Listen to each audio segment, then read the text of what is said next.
One day, the artist Henry Matisse cut a small bird from a piece of white paper.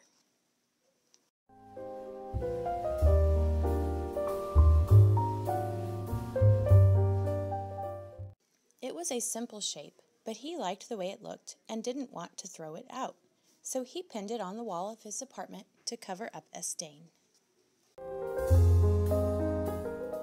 The bird seemed lonely by itself, so Matisse cut out more shapes, which joined the bird on the wall. As he cut shape after shape from the white paper, he thought about a trip he had taken many years before to the island of Tahiti. The shapes looked like the birds, fish, and seaweed he had seen there.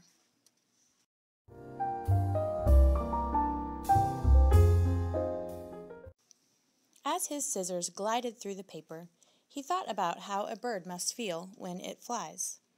As he cut, Matisse felt like he, too, was flying.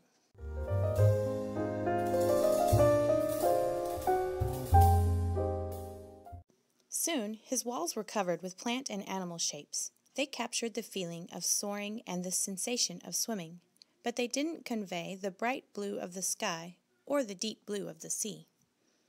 So he made a new work, this time pinning his white forms to sheets painted azure and marine blue.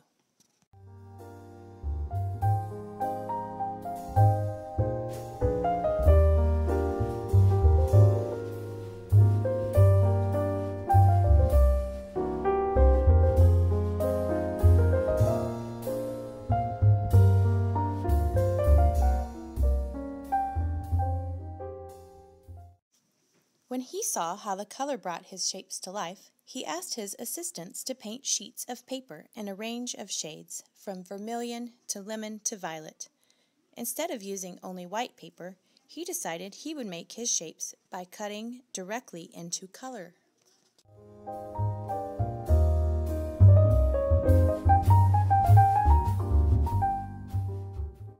He tried a pink leaf against a background of orange, and a green leaf against a background of black. He cut leaves of other hues and set them against backgrounds of every shade, experimenting with different harmonies and contrasts, the way the colors played with and against each other. What counts most with colors are relationships, Matisse thought.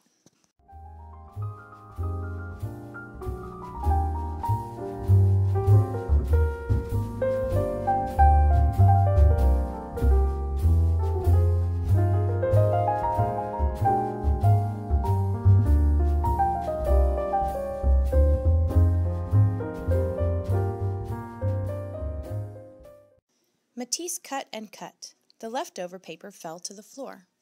He realized that every shape he cut created another shape. Instead of throwing away the leftover pieces, he added them to the composition. They weren't leftovers at all.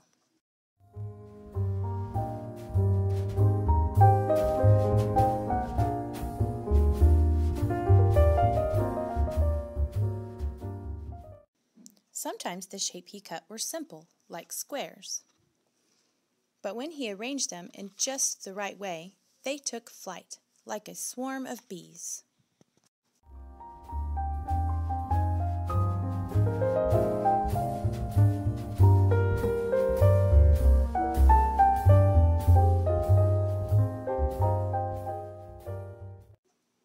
He composed his shapes to show familiar scenes, like a woman in a room with a vase of flowers.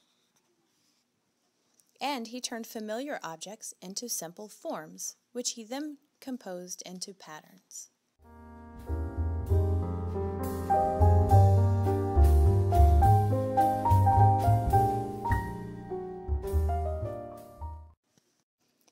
His cutouts started very small and got larger and then large as a wall.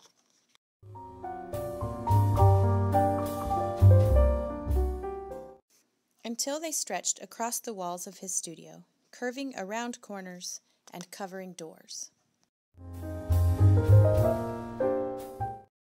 Matisse realized happily, "I've made a little garden around me where I can walk."